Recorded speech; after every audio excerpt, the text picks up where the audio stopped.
It's about the cross. It's about my sin. It's about how Jesus came to be born once so that we could be born again. It's about the stone that was rolled away so that you and I could have real life someday. It's about the cross.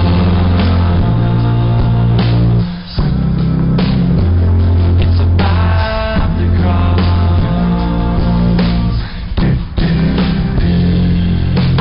It's not just about the present underneath the tree. It's not all about the feeling that the season brings to me. It's not just about coming home to be with those you love. It's not all about the beauty in the snow I'm dreaming of. It's about the cross. It's about my sin. It's about how Jesus came to be born once so that we could be born again. It's about the stone that was rolled away so that you and I could have real life someday. It's about the cross. The beginning of the story is wonderful and great, but it's the ending that can't save you, and that's why we celebrate. It's about the cross. It's about my sin. It's about how Jesus came to be born once so that we could be born again. It's about God's love nailed to a tree. It's about every drop of blood that flowed from Him when it should have been me. It's about the stone that was rolled away so that you and I could have real life someday. So that you and I could have real life someday. It's about the cross.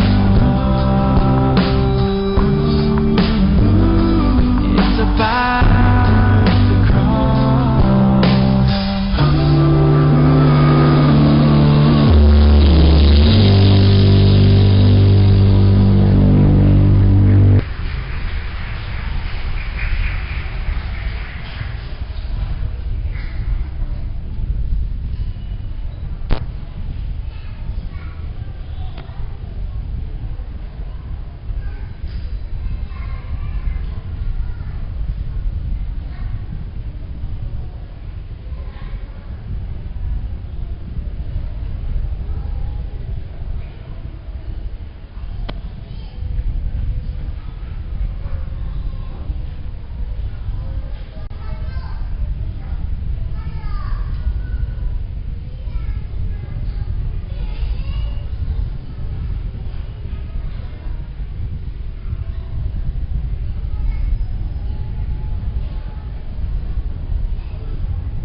po'y sama-samang manalangin.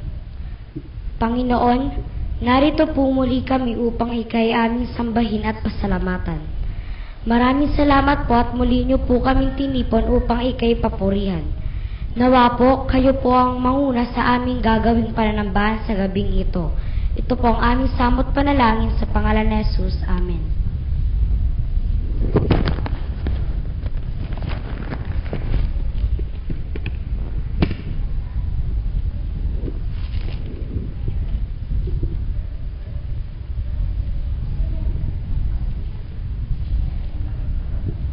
Acrostic ng mga napiling bata. Kristo. Tayo na po'y magsiupo.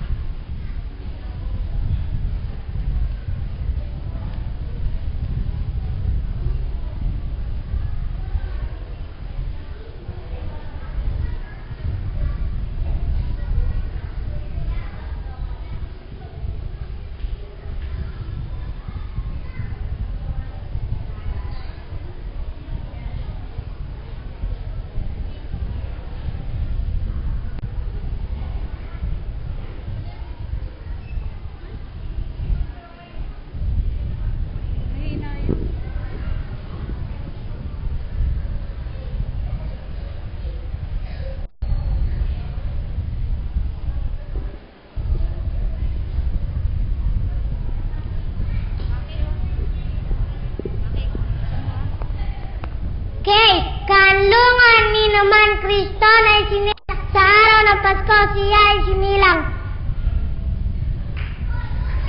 Rabi ang tawag sa kanya ng mga tao, mahusay at matalino, makapangyarihang totoo. Ay, ilaw ka ng tanglaw sa buong sanlibutan, liwanag mo ay gabay sa aming lalakaran. Suliranin sa buhay ating makakayanan nang dahil kay Kristo na ating kalakasan. Tagapagligtas siyang sugo mula sa kalangitan, dala ay pag-ibig sa mga makasalanan. Halina sa sabas-sabas at siya ay sambahin, ialay ang buhay oras ay wag sayangin.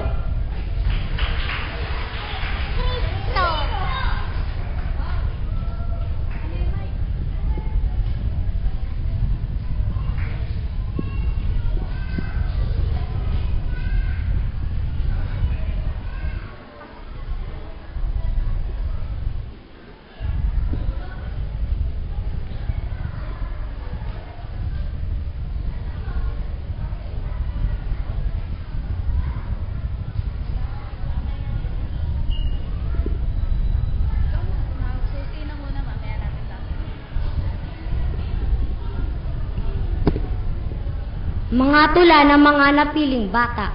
Susi ni Kim Sanrequio Aranilla.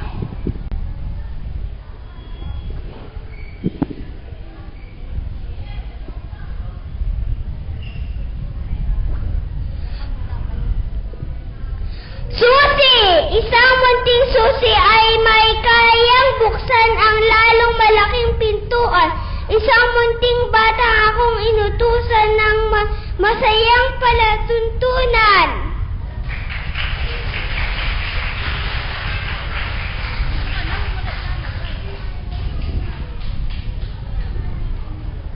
Pagbati ni Alfonso B. Morillo.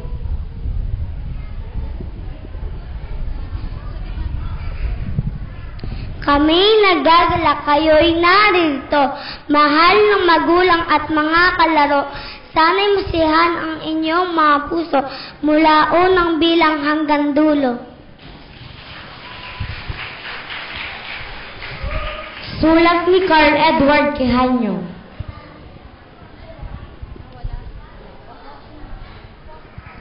Postcard ni Jeromes Macho Abara. Sirigas Stila Pelisira Pascal Siriga Inggris Mahamis Pas Dati Aranda Siriga Patandas Ligayang Pasko Father sa lahat.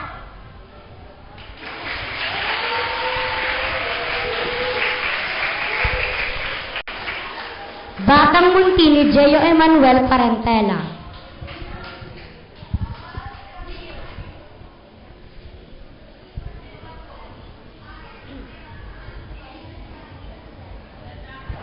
Kahit batang munti ako, mabigat ang gagawin ko.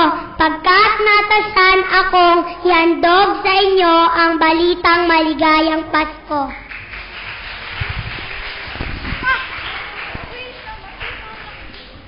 Paskong tunay ni Lance Daniel Pandel.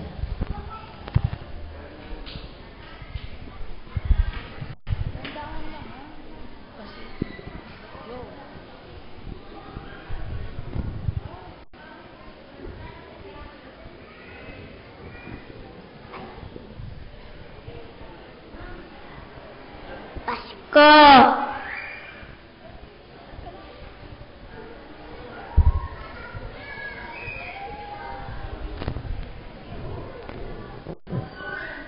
Pasko kayong tuna, kahit sa danda ko, kaya bati ko. Maligayang Pasko.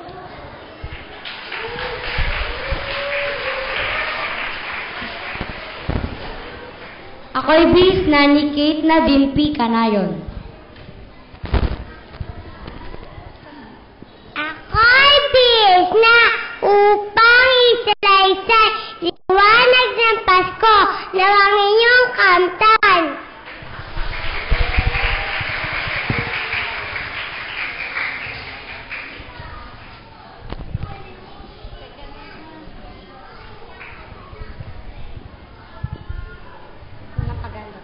Tayo'y dumako sa unang paghahandog, nasasabayan ng malikhaing sayaw ng mga piling mga bata. Ni Ashley Gwen Parentel.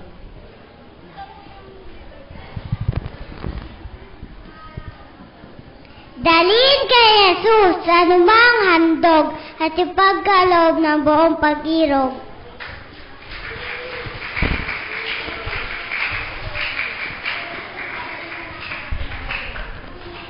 Sa ganitong diwa, dalhin po natin ang ating mga handog.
Maraming salamat po sa mga biyayang ipinagkaloob ninyo sa amin. I-bless niyo po nawa ang mga kamay na nagsipaghandog. Naway magamit po ito sa pagganap ng inyong banal na ministeryo. Ito po ang aming samot panalangin sa pangalan ni Jesus. Amen.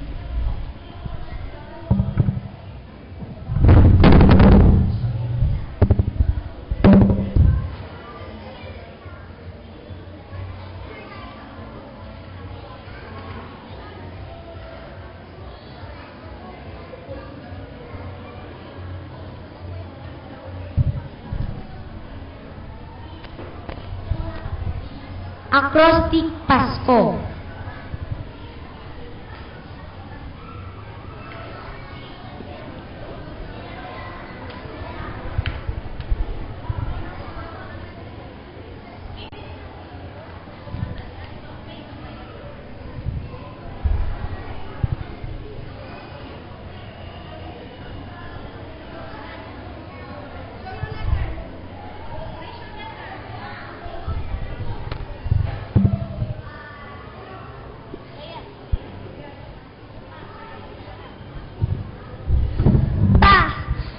Sa lahat ng araw ng Pasko.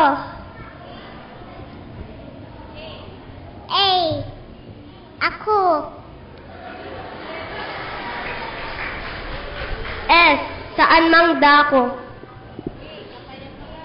Kayamaatan. O. Pasalamatan. Pasko.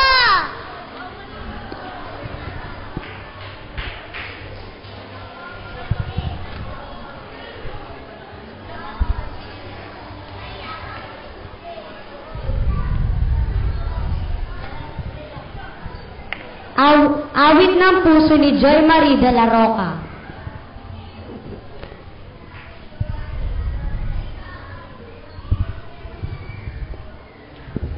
Awit ng puso. Tayo ay maraming magagandang awit na kinukundiman kung gabing tahimik. Ang lalong maganda at kanais-nais na awit na tanging niyari sa langit.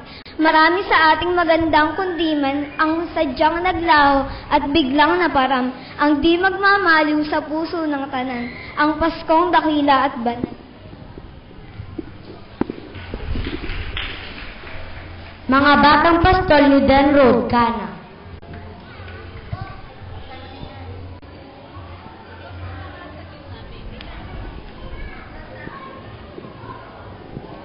Ang nais ko sana ako'y naging bantay ng kawanang tupa noong gabing banal na ang mga anghel ay mangag-awitan na ang tanging balita ay kaligayahan.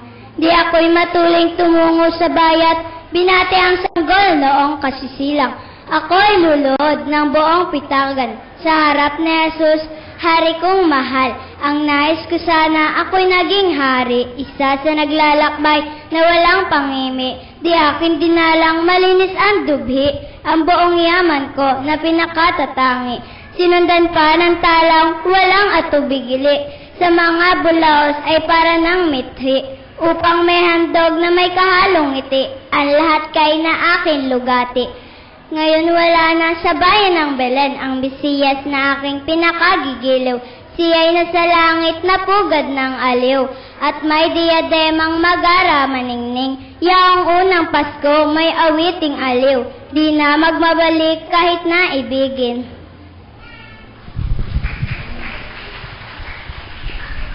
Isama ang kapwa ni Justin Mejos.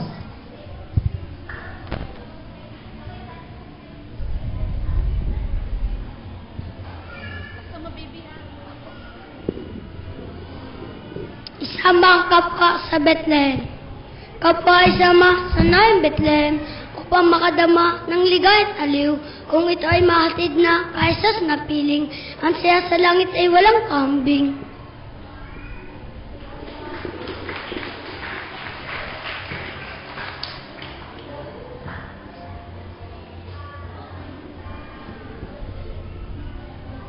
Patuloy po tayong dumulog sa Panginoon sa pamamagitan ng panalangin pastoral.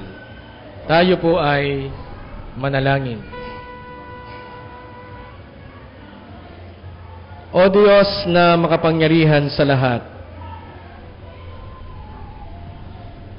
sa gabing ito, minsan pa amin pong dinarama ang iyong banal na presensya sa aming kalagitnaan. Na kung saan, o aming Panginoon, hindi po mawala sa aming kaisipan na hindi matatapos ang buong maghapon at gabing ito na hindi kami makadadako sa iyong bahay, dalanginan, para ipagpatuloy ang aming pagpapasalamat, pagpupuri sa iyo, aming Panginoon.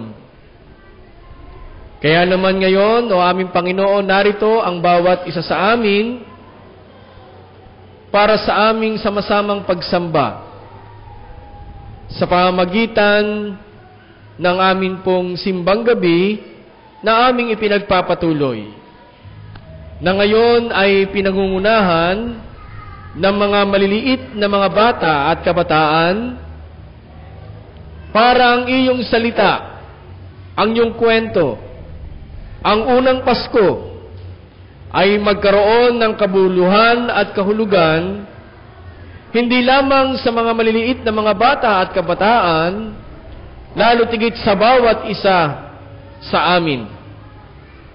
I-bless mo po, aming Panginoon, ang amin pong ginagawa na pananambahan. At alam namin, dakilang Diyos, na ikaw ang siyang mahayag, ang iyong salitang buhay, ang siyang aming makikita at maririnig. O Diyos na makapangyarihan sa lahat, ito po ang iyong iglesia, ang iyong konsilyo, ang kaaniban o aming Panginoon, na ngayon ngang panahon ng iyong karawan o ng Kapaskuhan, nagkakaroon kami ng mga ganitong pagsamba. Ang mahalaga o aming Panginoon ay aming ipinagpapatuloy, hindi lamang yung tradisyon ng aming pananampalataya, kundi makita sa amin o aming Panginoon ang kahalagahan ng Pasko. Nawa dakilang Diyos, patuloy namin itong madama ngayong gabing ito. Gayon din o aming Panginoon, inyo pong i-bless ito pong mga maliliit na mga bata at kabataan, ang kanilang mga magulang, ang bawat isa sa amin na kung saan ay nagtitipon o nagkakatipon para maipatuloy ang kahalagahan ng bukas na aklat o ng Biblia sa kwentong aming patuloy na nasusumpungan. Gayon din o aming Panginoon, patuloy naming maranasan na nandyan ka para sa amin. Muli o aming Panginoon, maraming pong salamat. At alam po namin sa mga gabi na kung saan kami ay nananambahan, ikaw ang aming kasama, ikaw ang aming kapiling. Ito po, o aming Panginoon, ang aming sama-samang panalangin. Lakip ang taos-pusong pagpapasalamat at ang patuloy na pagtawag sa dakila mong pangalan. Sa pangalan ni Jesus, Amen.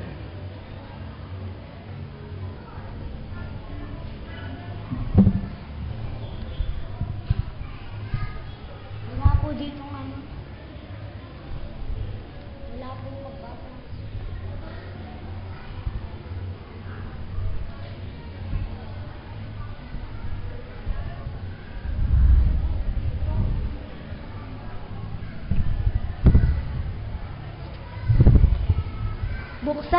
Buksan po natin ang Biblia sa Lucas 2 verse 11. Tayo pong lahat ay magsitayo. Sapagkat isinilang ngayon sa bayan ni David ang inyong tagapagligtas, ang Kristong Panginoon. Nawa po'y pinagpala tayo Buksan po natin ang Biblia sa Lucas 2 verse 11. Sapagkat isinilang ngayon sa bayan ni David ang inyong tagapagligtas, ang Kristong Panginoon. Nawa po'y pinagpala tayo sa pagkakabasa ng Biblia.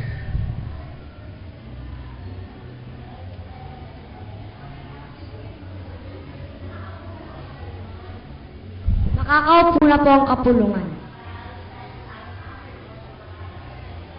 Makakarinig po tayo ng tanging awit buhat sa mga bata.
Ang sapatero at ang bisita. Ako palang una, Ito lang ako, basta ito lang ako. Dali lang. Ako, dito ka, makikisulong nga po. Ako, tatlo. Ako yung anggelan. Si Mang Ador ay isang sapatero. Kakatapos pa lamang niya gumawa ng mga order ng sapatos sa kanyang mayayaman tao at kilala sa kanilang lugar. Inayos na rin niya ang mga kagamitan upang maaga rin siyang makapahinga. Masakit na ang kanyang mga kamay. Ganoon din ang kaniyang likod. Umakyat na siya sa kaniyang silid upang makatulog. Nakiga na siya nang makarinig siya ng isang tinig. Kaibigan, ako'y dadalaw sa iyong tahanan. Ika ng tinig. Laking gulat ng sapatero at siya'y bumalikwas. Bagamat di niya alam kung kanino. Tumanggi. Maaari ko po bang malaman ang magiging bisita ko po bukas? Ang tanong niya, si Jesus po ang dadalaw sa iyo bukas. Ang sagot ng tinig, Si Jesus po, isang napakalaking karangalan para po sa akin na maging bisita ang Panginoong Jesus. wika niya, bukas Mang Ador, bukas. Ang wika ng tinig, kinabukasan, maagang nagising si Mang Ador. Nagluto ng masarap na pagkain, espesyal ang kanyang niluto. Inilagay na niya ito sa mesa. Naisip ni Mang Ador na gumawa ng sapatos. Habang nag-aantay kay Jesus, isang malakas na ulan ang bumuhos. Naku, ang sama ng panahon. Napakalakas ng ulan. Bakit kaya wala pa si Jesus? Tanong niya sa sarili. Maya-maya, mahihinang katok ang kanyang narinig sa pintuan. Subalit ang kanyang nakita ay isang payat, gusgusin at matandang lalaki. Nabasang-basa dahil sa malakas na ulan. Makikisilo nga po. Wika ng lalaki. Naawa siya at ito'y kanyang pinatuloy.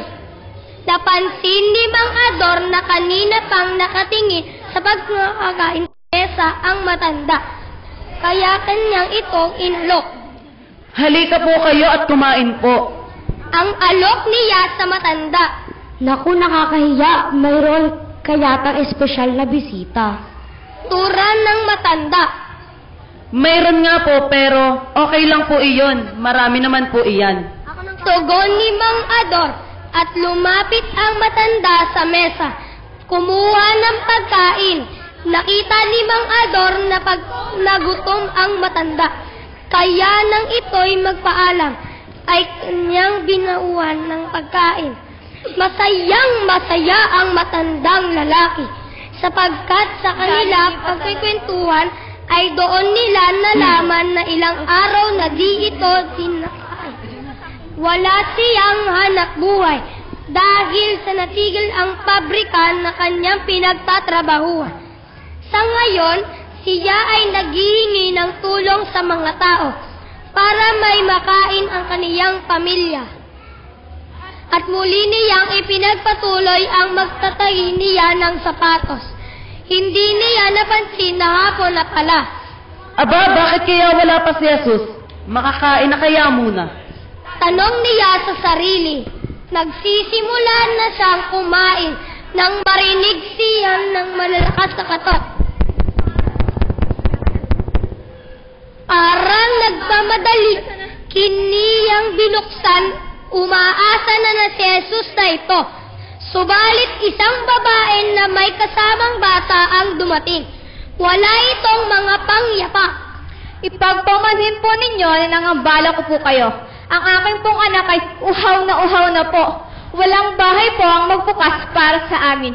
Marahil ay natatakot na kami masamang tao. Naawa si Mang Ador sa kanyang narinig. Dali, pasok kayo. Malamig sa labas. Mabuti pa ay ako'y inyong saluhan sa pagkain. Ang alok niya sa mag-ina. Ganoon na lang ang tuwa ng mag-ina. Habang sila ay kumakain, ay doon niya napansin na walang pangyapak o jacket man lang ang mag-ina. Kami po ay uuwi sa aking magulang. Ang asawa ko po ay namatay sa isang karamdaman. Wala po akong sapat na pera na pambili ng sapatos o jacket. Ang sagot ng gila. Tumayo si Mang Ador, pumili ng mga sapatos na alam niya magkakasya sa dalawa. At binigyan din niya ng jacket. Sa pag-alis ng mag-ina ay kanyang pinabaunan ng pagkain at kaunting pera. Doon napansin ni Mang Ador na wala na palang pagkain na natira, kundi isang pirasong tinapay. Gabi na! Bakit wala pa si Jesus? Marahil may pinuntahan pa si Jesus. Antayin ko na lang siya. Nakatulog na si Mang Ador sa pag-aantay. Kinabukasan, nagulat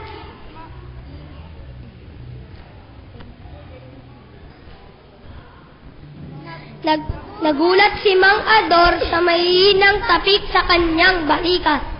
Naku, Jesus! Bakit ngayon lang po kayo? Wala na po akong pagkain.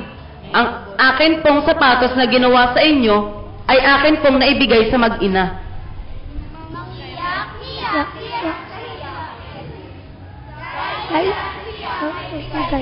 Jesus. Mang Ador, narito ako kahapon, dinalaw kita. Ang wika ni Jesus. Paano pong nangyari iyon? Mang Ador. Sapagkat ako'y nagutom at iyong pinakain, nauhaw at iyong pinainom, ako'y isang dayuhan at inyong pinaramtan, nagkasakit at iyong dinalaw, ako'y nabilanggo at iyong pinuntahan. Nang gawin niyo ito sa pinakahamak sa mga kapatid kong ito'y sa akin ninyo ginawa.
Puso namin kay Jesus niyalay sa Paskwa. Puso namin kay Jesus, siyang ihahandog, ito'y dakilang kaloob sa amin manunubos. Tayo po'y dumako sa ikalawang paghandog, Great Time of Sharing.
Magandang buhay sa ating lahat.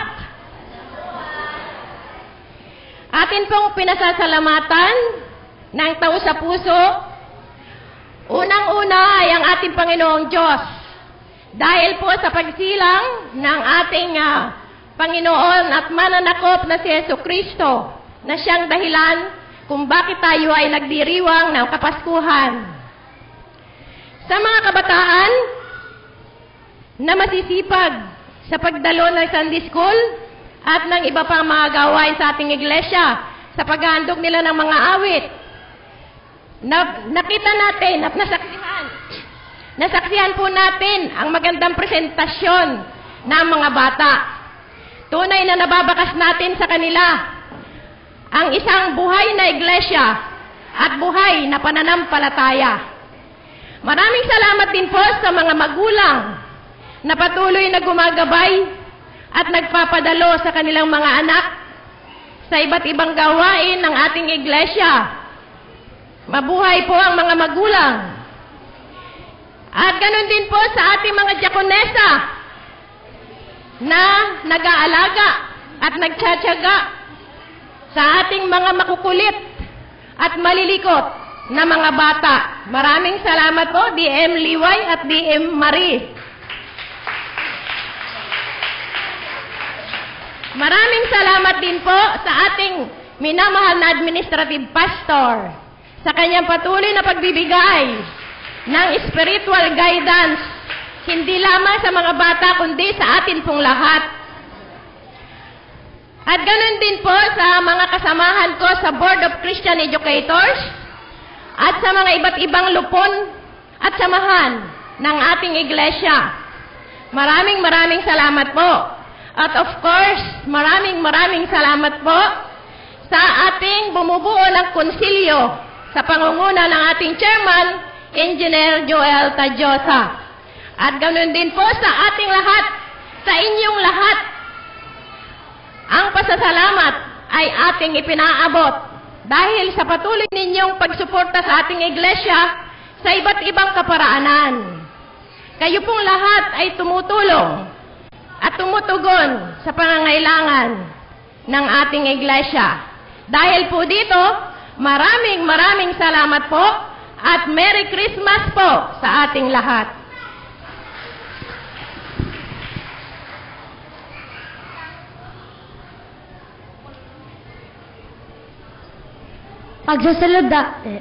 Pagsasadula ng kapanganakan ni Jesucristo.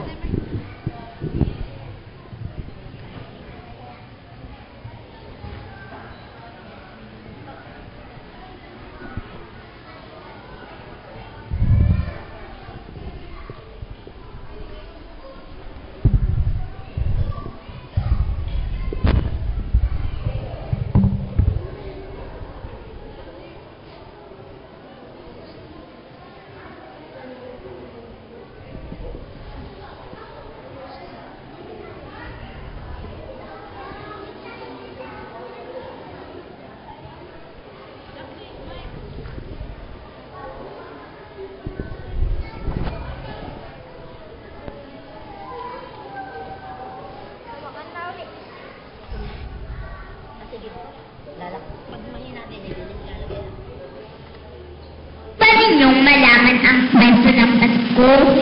Oh, huwag na kayong maingay. Heto na ang kwento. Si Cesar Augusto ang nakasasakop halos sa buong mundo. Nais niyang malaman kung ilan ang mga tao sa kanyang kaharian. Kaya't gumawa siya ng isang utos na ang lahat ng mga tao ay dapat magpatala. Ang bawat isa'y kinakailangang umuwi sa kanyang sinilangang bayan. Sina Jose at Maria na naninirahan sa Nazareth ay kinailangang umuwi sa Bethlehem na kanilang bayan.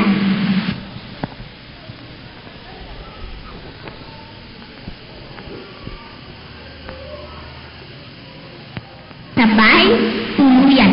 Kaya sila'y nagpalipas ng gabi sa isang silungan ng mga hayop. Doon sa silungan ng mga hayop si Maria ay pinagkalooban ng Diyos ng isang sanggol. Ang sanggol na ito ay si Jesus, ang anak ng Diyos. Dinalog siya ni Maria ng lampin. Walang kama para kay Jesus, kaya tinihiga siya ni Maria sa isang sapsaman. Nang gabing iyon, may mga pastor na nagbabantay sa kanilang mga tupa sa isang burol na malapit sa Bethlehem. Walang anonin, kita sa kanila ang isang anghel ng Panginoon. Natakot ang mga pastor, ngunit sinabi ng anghel, "Huwag kayong matakot, sapagkat narito, dinadalhan ko kayo ng mabuting balita ng kagalakan. Ito'y para sa lahat ng tao, sapagkat ipinanganak sa inyo ngayon sa bahay ni David ang isang tagapagligtas, na siya ang Kristo ang Panginoon." Sinabi ng anghel na matatagpuan nila si Jesus na nakahiga sa isang sapsaman.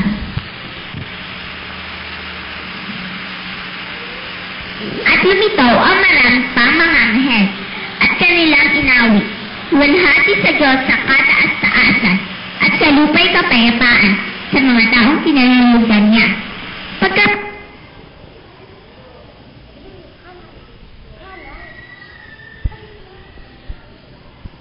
Hello.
Nagbalik sa langit ang mga anghel. Pagkaalis ng mga anghel, dali-daling nagsiparoon sa Bethlehem ang mga pastor. Buoy natagpuan nila si Jose, si Maria at ang sanggol na nakahiga sa isang sapsaman. Sa isang bayang malayo sa Bethlehem ay may nakatirang mga pantas na lalaki. Pinag-aaralan nila ang mga bituin. Isang gabi may nakita silang isang bago at maningning na tala sa langit. Napag-alaman nilang ipinanganak na sa bahay ng mga Hudyo ang anak ng Diyos, ang ipinangakong tagapagligtas at hari. Kaya sila'y nagsipaghanda upang siya'y hanapin.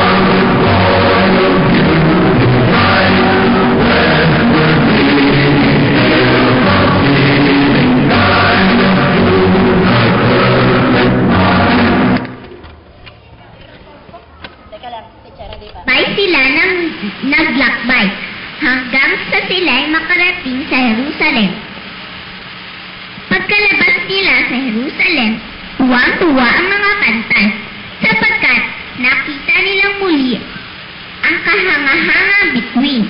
Ito ay nauna sa kanila at huminto sa tapat ng pinaroroonan ni Jesus. Pagpasok nila sa bahay, nakita nila ang sanggol na si Jesus at ang kanyang inang si Maria. Sila'y nagsiluhod at sumamba kay Jesus, sapagkat alam nilang siya ang anak ng Diyos. Binigyan din nila si Jesus ng mahalagang handog upang ipakita ang kanilang pagmamahal sa kanya.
Atin pong kantay ng sanglibutan ay may tuwa.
Tayo po ay manalangin. O Diyos na makapangyarihan sa lahat, salamat po ng marami sapagkat mula pa sa simula hanggang ngayon, o aming Panginoon, ay aming nasaksihan ang unang Pasko sa pamamagitan ng mga talento ng iyong mga batang anghel, mga maliliit na mga bata at kabataan, para po sa tunay na kahulugan o diwa ng Pasko. Nawa dakilang Diyos matanim sa puso at kaisipan ng iyong mga anak na ito ang kanilang ipinamalas. At alam din namin dakilang Diyos na andyan ka para patuloy na ituro sa mga maliliit na mga batang ito, kasama ng kanilang mga guro, ang iyong kabutihan, ang iyong kapangyarihan. Dahil alam namin na ikaw ay para sa amin, ibinigay mo ang iyong sarili sa amin, o aming Panginoon. Salamat din sapagkat kanina ay nakita namin na pinadama mo na palagi ka naming bisita. Gumagamit ka ng mga anak mo na nagsisilbing ikaw sa iba't ibang anyo, sa iba't ibang kaparaanan. Salamat, Panginoon, at pinukaw mo kami rito. Dahil alam po namin at kitang-kita namin na ang pagtulong at pagmamahal namin sa kapwa ay higit na ginawa namin sa iyo, o aming Panginoon. Salamat po muli sa mensahe na hatid ng iyong pagtatal, lalo tigit inihatid ito ng iyong mga anak. O Diyos na makapangyarihan sa lahat, sa pagpapatuloy ng aming panalangin, andito po ang ilan sa iyong mga anak, lumapit sa inyong dambana. Tiklop-tuhod, nananalangin, o aming Panginoon. Inyo pong basahin ang nilalaman ng kanilang puso at kaisipan. At alam ko po, sa kanilang panalangin, sa bawat patlang nito, doon ka tumutugon, doon ka bumubulong. Salamat, Panginoon, lalo tigit sa iyong katugunan sa panalangin ng iyong mga anak. Gayon din, o aming Panginoon, ang bawat isa sa amin na naririto, at yung mga nanonood sa amin, nakikinig sa amin, o aming Panginoon, akapin sila ng iyong kapangyarihan at patuloy na ipadama ang iyong walang humpay na pagmamahal. Kami, dakilang Diyos, ay lalabas sa iyong bahay, dalanginan. Babaunin namin ang lahat naming nakita at nasaksihan, o aming Panginoon, at pagyayabungin ang aming pananampalataya at pananalig sa iyo. Ingatan niyo po kami sa aming pag-uwi, sa amin pong pamamahinga, bantayan niyo po kami. At alam ko po na ipagkakaloob ninyo sa bawat isa sa amin ang isang umagang ay ganda na malalakas ang aming lupang katawan, at patuloy kaming gumawa ng nararapat alinsunod sa iyong kautusan. Sa amin pong pansamantalang pag-iway, wala yung aming Panginoon, mula po sa isang makahulugan at makabuluhang pananambahan, tanggapin po ng bawat isa sa amin ang iyong mayamang pagpapala, biyaya, pag-ibig, bendisyon, na sasambitin ng inyong abang lingkod. Unang-una na sa inyong mga anak, na tiklop-tuhod, nananalangin, at para sa mga batang ito. Pagpalain kayo ng Panginoon at ingatan kayo. Paliwanagin ng Panginoon ang kanyang mukha sa inyo at mahabag sa inyo. Ilingap ng Panginoon ang kanyang mukha sa inyo at patuloy niyang tutupdin lahat-lahat na inyong nilapit sa kanya sa pamamagitan ng panalangin, sapagkat mahal na mahal kayo ng ating Panginoong Heso Kristo. At ngayon, sumaating lahat ang pagpapala ng iisang Diyos, ang Diyos Ama, ang Diyos Anak, at Diyos Espiritu Santo. Amen.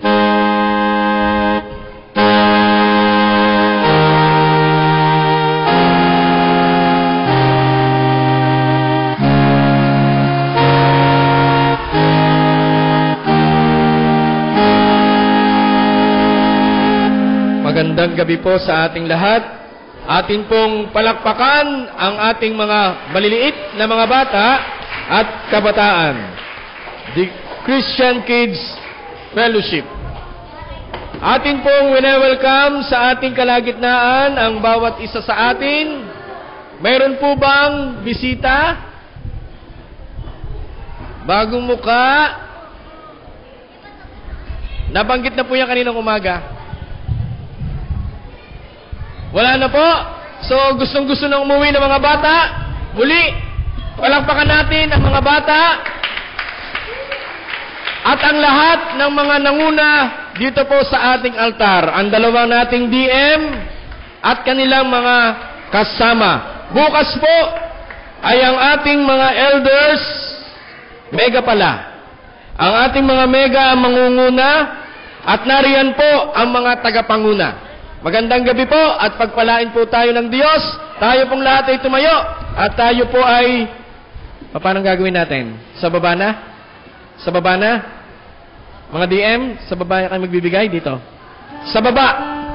Tayo po'y magbatian ng kapayapaan sa isa't isa.